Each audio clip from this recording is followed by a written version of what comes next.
दोस्तों, किसी ने बिल्कुल सही कहा है कि इस अफसोस के साथ मत जागो कि कल क्या नहीं कर पाए, बल्कि इस सोच के साथ जागो कि आज क्या कर सकते हैं। एक छोटी सी कहानी है गौतम बुद्ध की, जो अपने सभी शिष्यों के साथ आश्रम में रहते थे। एक दिन उनके मन में विचार आया कि क्यों ना कुछ अलग किया जाए। उन्होंने अपने सभी शिष्यों को बुलाकर कहा, मैं भ्रमण के लिए जाना चाहता हूँ, लेकिन मैंने ये तय किया है कि आप सब लोग इस बार मेरे साथ नहीं चलेंगे। मैं अकेला ही जाऊंगा। क्योंकि भगवान बुद्ध कहीं भी जाते थे तो उनके साथ शिष्यों की भीड़ चलती थी।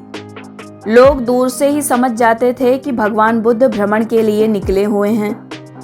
तो इसलिए उन्होंने कहा कि आप सब मेरे साथ नहीं चलेंगे, अब की बार मैं अकेला ही जाऊंगा और कुछ दिन भ्रमण करके वापस आ जाऊंगा। आप सब लोग बस आश्रम का ध्यान रखिए। गौतम बुद्ध की बात सुनकर सभी शिष्य शांत खड़े रहे। आज से पहले ऐसा कभी नहीं हुआ था कि महात्मा बुद्ध भ्रमण के लिए अकेले निकले हों। सभी शिष्य यह कहना चाहते थे कि भगवान, हम आपके साथ चलना चाहते हैं, लेकिन हिम्मत नहीं कर पा रहे थे। भगवान गौतम बुद्ध का आदेश था तो उनको तो मानना ही था। गौतम बुद्ध भ्रमण के लिए निकल गए। एक गांव, फिर उससे अगला गांव। जिस तरह से भ्रमण करते थे उसी तरह से करने लगे। भ्रमण के दौरान कुछ लोगों ने उन्हें पहचान लिया, गौतम बुद्ध को प्रणाम किया और उनका आशीर्वाद भी प्राप्त किया। लेकिन कुछ लोग उन्हें नहीं पहचान पाए, क्योंकि वे अकेले निकले हुए थे। आज से पहले जब भी वे भ्रमण के लिए निकलते थे तो भीड़ के साथ निकलते थे, वैसे ही पहचान में आते थे। लेकिन आज अकेले थे तो इसलिए किसी का ध्यान नहीं गया। लोगों को लगा कि कोई साधारण सा भिक्षु निकला होगा भिक्षा मांगने के लिए। कुछ लोग उन पर ज्यादा ध्यान ही नहीं दे रहे थे। बुद्ध एक गांव से निकले हुए थे। सुबह का समय था और सवेरे सवेरे ही एक व्यक्ति शराब पीकर अपने घर वालों से झगड़ा कर रहा था। भगवान गौतम बुद्ध इस घर से उस घर आगे बढ़ते जा रहे थे। उन्हें देखकर लोग प्रणाम कर रहे थे। कुछ लोगों ने उन्हें भिक्षा भी दिया।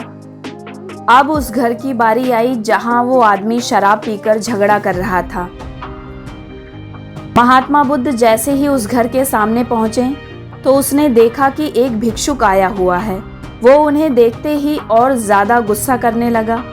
जो सारा गुस्सा वो घर वालों पर कर रहा था, अब वही सारा गुस्सा इन पर निकालने लगा। गालियां देने लगा और अपशब्द कहने लगा। वो गुस्से में लगातार गौतम बुद्ध को अपशब्द कहे जा रहा था।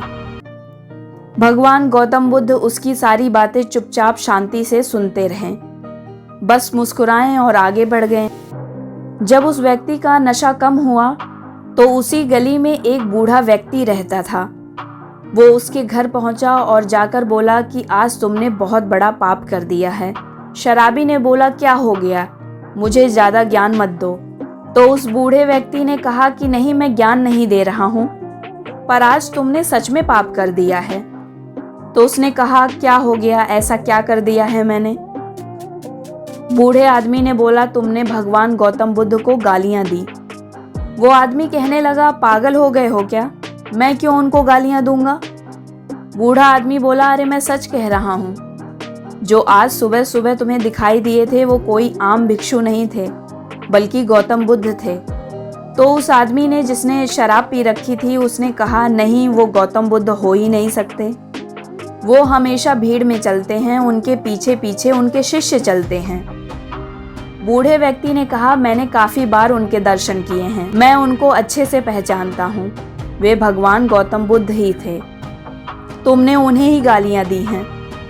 तुमने बहुत ही अनुचित व्यवहार किया है। अब जाओ, जाकर माफी मांगो।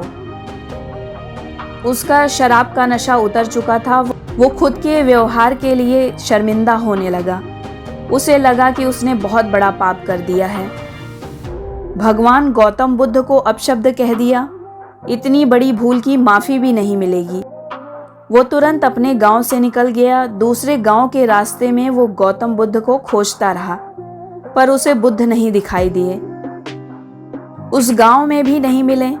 वो पूरी रात खोजता रहा, अगली सुबह भी खोजता रहा। पूरी तरह से थक चुका था। तब जाकर दोपहर में एक पेड़ के नीचे भगवान गौतम बुद्ध दिखाई दिए, जो तपस्या में बैठे थे। उनके पास जाकर अपने दोनों हाथ जोड़कर नीचे बैठ गया। जब उनकी तपस्या टूटी तो उसने प्रणाम किया और बोला कि भगवान मुझे माफ़ कर दो, कल मुझसे बहुत बड़ी गलती हो गई। भगवान गौतम बुद्ध ने पूछा कि तुम कौन हो और कल के लिए मुझसे माफ़ी क्यों मांग रहे हो? कल ऐसा क्या हो गया था? तो उस व्यक्ति ने बताया कि आपको याद नहीं, कल आप आए थे गांव में और मैं शराब पीकर झगड़ा कर रहा था और आपको भी मैंने गालियां दी और अपशब्द भी कहे। मैं अपनी भूल के लिए माफ़ी मांगना चाहता हूँ, मुझे क्षमा कीजिए। भगवान गौतम बुद्ध ने कहा कि कल क्या हुआ मुझे तो याद ही नहीं है, मैं तो आज में जीता हूँ, तो तुम्हें किस बात के लिए माफ़ करूँ। दोस्तों, ये कहानी हमें यही सिखाती है कि लाइफ में जो बीत गया है उस पल को भूल जाइए। कल के बारे में सोचना है, लेकिन उसके बारे में नहीं जो हो चुका है, बल्कि उस कल के बारे में सोचना है जो आने वाला है। अपने आज में रहिए, फ्यूचर की तैयारी कीजिए। जिंदगी जीने का यही सही तरीका है। ये कहानी अगर आपको अच्छी लगी हो तो चैनल को लाइक, शेयर और सब्सक्राइब कीजिए ताकि आने वाली कहानियों को आप सुन सकें।